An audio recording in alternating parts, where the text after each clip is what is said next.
Bill Murray stars with Andy McDowell and Chris Elliott. Again, we're talking about Groundhog Day. Number 34 on AFI's all-time comedy list and number 8 on their all-time fantasy list. A weatherman finds himself inexplicably living the same day over and over again. I think, Adam Hall. Oh, no. What are you going to say? Gun to my head. This is the best movie of the year. Of all these? Gun to my head. Oh, God. I think if you asked me, what is your heart telling you? What do you want to induct? Obviously, like, Schindler's List is technically the greater achievement. And I think the consensus is that is one of the great movies ever made. But in terms of like what it's trying to accomplish, I think it's Groundhog Day. And I will allow you to rebut, I guess. Don't love this movie. That is fucking insane to me. I really, it's like, that is insane. I like the movie a lot. That is crazy. Like it's very good. I was not ready for this. I've never loved this movie. What? Yeah. That is shocking. Yeah. I thought we were going to be on the same page here. Wow. No, I've always saw it as like, that's a really good movie. Really, really good movie. And I'll throw it on every once in a while. But, Bill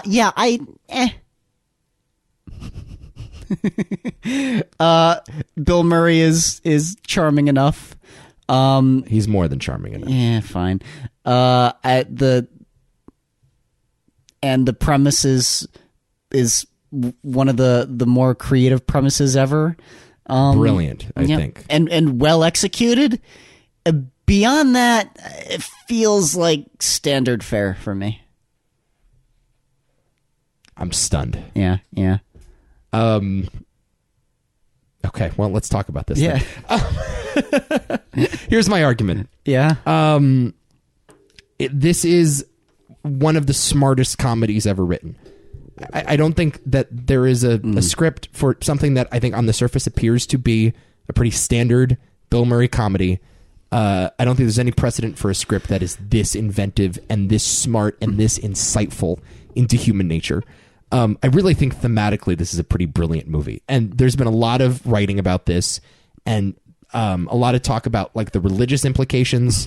I think the Catholic Church named it one of the great religious movies of all time. Interesting. Buddhists really like it. It's like a real unifying thing. I think like Christians see it as an allegory for the purgatory, and Buddhists see it as something about reincarnation, and Jews see a lot of stuff in it as well. And that's all well and good, and I think like all of those readings are valid.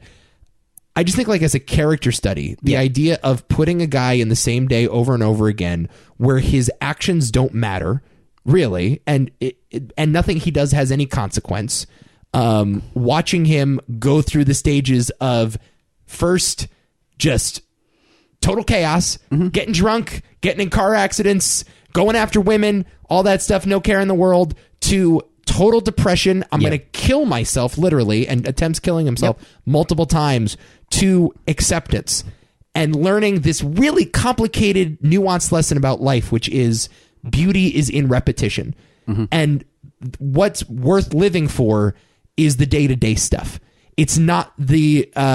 it's not traveling to Paris and seeing the Eiffel Tower. It's not taking a look at the Grand Canyon. It's not climbing Mount Everest. It's getting up, making a cup of coffee, and learning something and getting better every day. Yeah.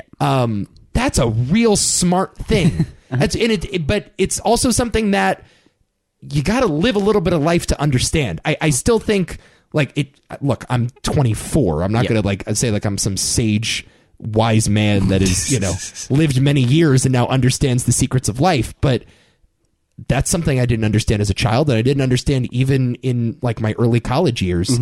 And now I'm just starting to learn that what makes life worth living is what happens tomorrow. And what happens this morning. It's not the adventures that I go on. No.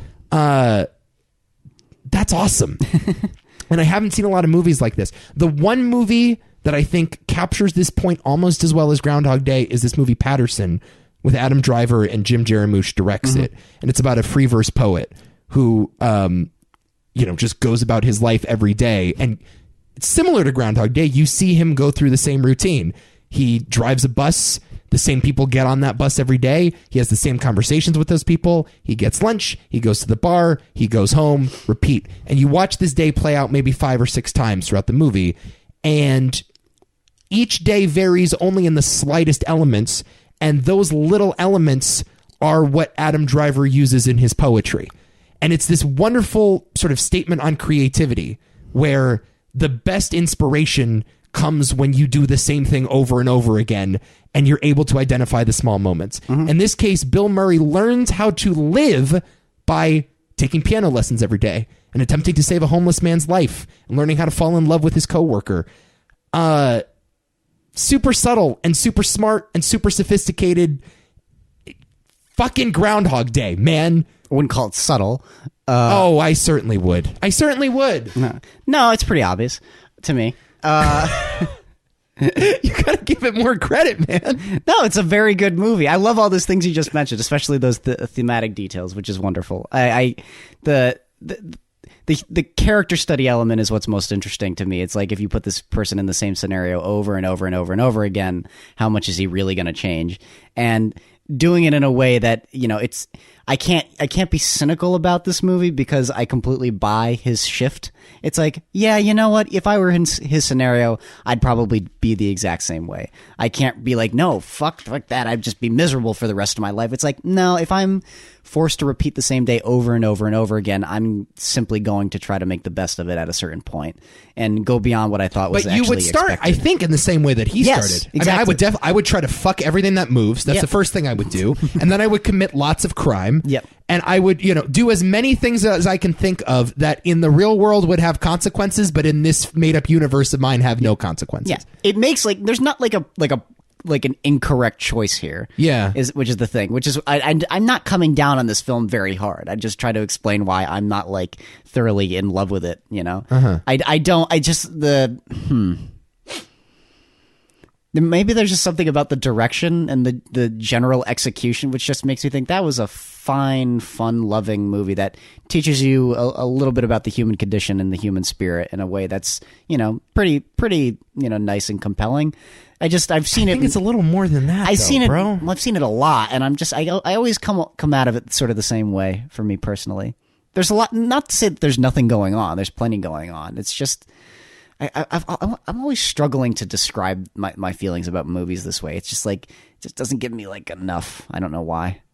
And maybe it's the style, maybe it's the voice of Harold Ramis, but Yeah, I think you think of it as a pretty standard 80s, 90s comedy. Maybe that's the issue. In the vein of Ghostbusters or whatever. Name another Harold Ramis movie. But I don't see it that way at all. I really don't. I see it as something a lot more profound. And I don't know. I'm not exactly sure why. Maybe it's just I saw it really young for the first time and have revisited it a lot.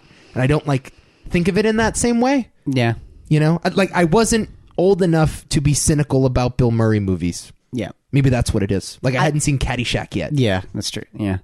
Or what about Bob? That kind of thing. Right. Because I think about I love What About Bob, but yeah, that is more what you're describing. I think a pretty charming, nice 90s comedy. Yeah, I think it's a little better than that, and I like What About Bob. Don't get me wrong, but again, I still kind of walk away with the movie with that similar level of emotional experience. Where even though I take away a lot of those great thematic ideas, I'm not moved by them maybe the same way that you are. And again, maybe that's just Harold Ramis's voice and direction. Yeah, I don't know. Like I said, I don't want to discourage anybody from this movie. It's a really, really good movie. Yeah, is it? I'm not sure if I'm going to go as far to call it the best movie of the year. But yeah, it's. I'm not. I guess in a way, it's my favorite movie of the year. That's fine. Yeah. Okay. Yeah. You have a similar. I'm reading this as your Predator. That's a weird comparison, but yeah, maybe. But I see things in Predator that I feel like nobody else sees. Oh, okay. That's how I always describe my feelings towards Predator, where I'm always like, how do you not see the movie this way? Yeah. Yeah, I think maybe I do see it in that same way. I find it to be very contemplative, cerebral, almost drama. I mean, the movie does get dark. He tries killing himself multiple times. It does become more of a drama. By the end of it, Yeah. I don't see it as a comedy at all, and I like that shift. Yeah. You know, but it has to be that way for, again, the journey of that character, because that's what he's going through. Yeah. I also think Bill Murray is just flooring in it. Yes, I agree. I think he's captivating because, like, he's an asshole at the beginning and he's still an asshole at the end, but he's just become a better version of that asshole. Yeah. You know what I mean? Which is fine. Yeah, it's not like a light switch goes off. No. It is a subtle change that happens over the course of this repetition. I think Ramis himself said it was like 1,000 years or something. Yeah. That he lived over and over and over again. Which is crazy. Yeah, which is just another like whole thing to think about how long this loop was. Mm-hmm. But yeah, I just think the idea that life is about learning and life is about growing and it's about development and it's not about the big adventures, it's about the little changes that you can make every day is a really profound thing that is certainly not covered enough in movies. No, it's a timeless idea. It's one of the smarter premises I think ever conceived. Yeah. And they pull it off.